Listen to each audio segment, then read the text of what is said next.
It is not enough to control people's bodies, their actions. The people in power also need to control people's minds. And that is why strongmen have always needed mystics. Ayn Rand called this the power partnership between Attila and the witch doctor. And I think she offers a useful way of thinking about this particular power dynamic. You can see this paradigm being used by all the most powerful people, governments, and religions throughout history. Attila controls the people physically, and the witch doctor controls them mentally, even spiritually. In her book, For the New Intellectual, Ayn Rand wrote, "Attila rules by means of fear, by keeping men under a constant threat of destruction. The witch doctor rules by means of guilt, by keeping men convinced of their innate depravity, impotence, and insignificance. Attila turns men's life on earth into a living hell. The witch doctor tells them that it could not be otherwise." Let's discuss a few examples to better understand what Rand is talking about. Feudal lords in the Catholic Church. Feudal lords extracted the labor from the serfs, which created all the food and material possessions needed to live. Attila. Catholicism made the serfs believe that their suffering was retribution for their sins, but that if they behaved, they would be rewarded in the afterlife. The witch doctor. The peasants don't rebel against the Lord, afraid of his sword. And they don't rebel against the church, afraid of eternal damnation. They are controlled in both body and mind. They see no physical or intellectual way out of their predicament, without breaking one or the other rules. New England Puritans. As a theocratic society, Attila and the witch doctor were basically wrapped up in the same people and institutions. People could be physically punished for any number of transgressions, but it was God making the rules. Man was simply delivering on God's demands for a pure society. During the Salem witch trials, people truly believed that the devil was possessing their fellow villagers. So it was entirely justified to use physical punishment, including hanging, to keep people in line. Otherwise, not only was the village at risk of becoming completely disordered on Earth, but they were at risk of God's eternal punishment as well. Big Brother and Newspeak. In George Orwell's 1984, Big Brother is always watching.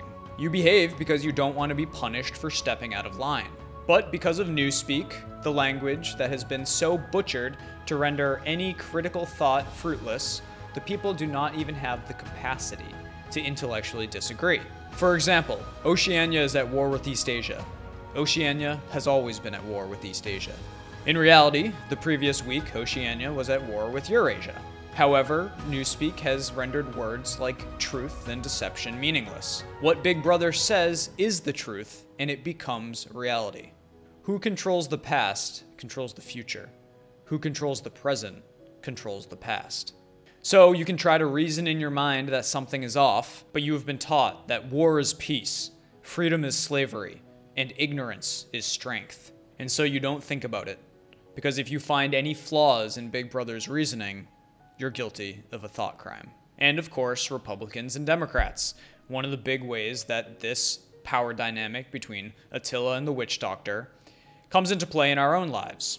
You could say that the Republicans broadly represent the military and police state, and the Democrats are in line with the woke mob. In other words, the Republicans are the Attilas, who will physically punish you for victimless crimes like drugs and illegal immigration.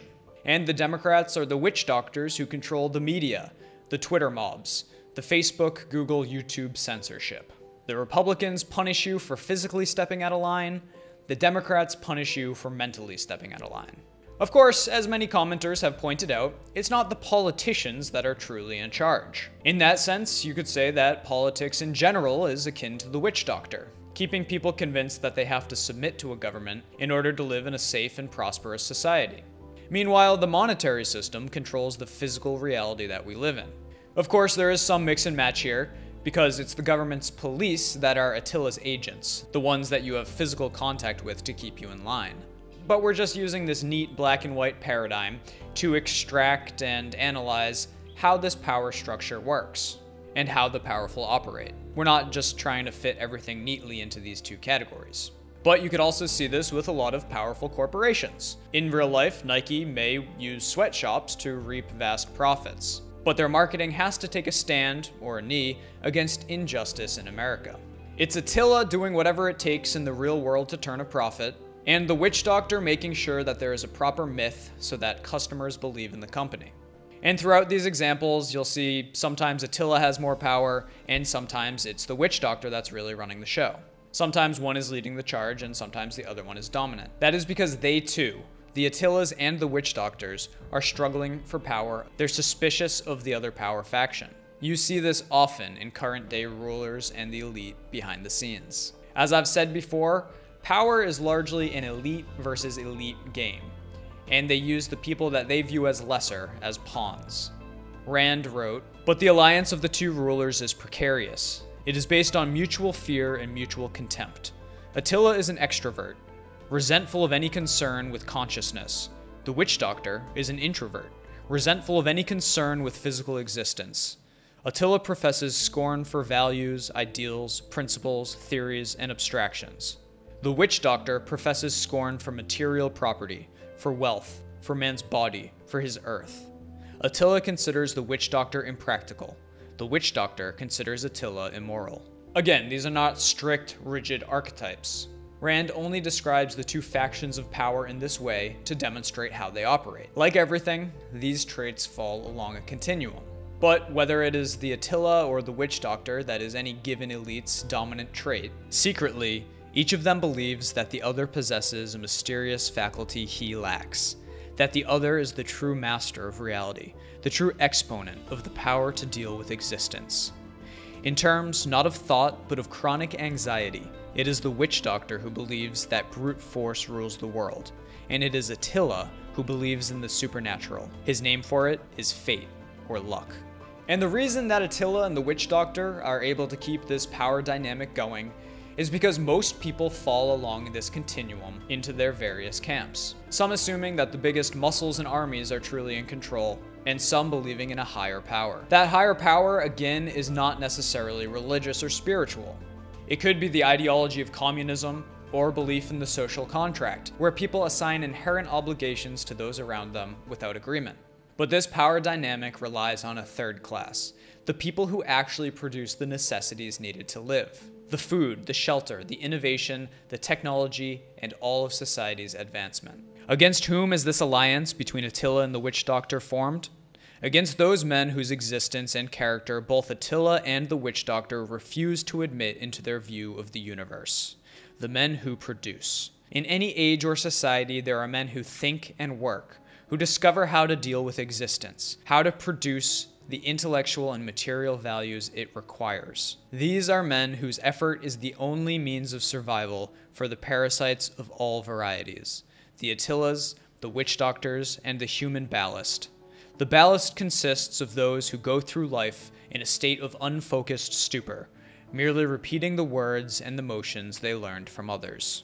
Or, in other words, the ballast are the useful idiots who lend the Attilas and the witch doctors their power. And I think it's safe to assume that anybody who's made it this far in the video is one of those producers who the parasitic classes mooch off of. You're actually producing something, doing some work that the Attilas, the witch doctors, and the ballasts rely on for the necessities of actual human existence. The question is, how to respond to this power dynamic. You can't simply stop producing.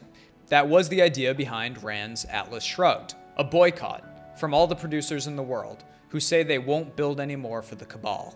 But that doesn't really work if you don't have a Galt's Gulch to escape to. The good news is we each have the ability to create our own little Galt's Gulch. A little piece of paradise where we keep the vast majority of the products of our labor and throw off the yoke of the Attilas and the witch doctors. For me, that meant moving to Puerto Rico to take advantage of some great tax incentives. But in my next video, we'll get into the traps that keep most people supporting this Attila witch doctor power dynamic, when they could be striking it out on their own and throwing off this control of the elites. Thanks for watching. I'm Joe Jarvis. Come back and see me again soon.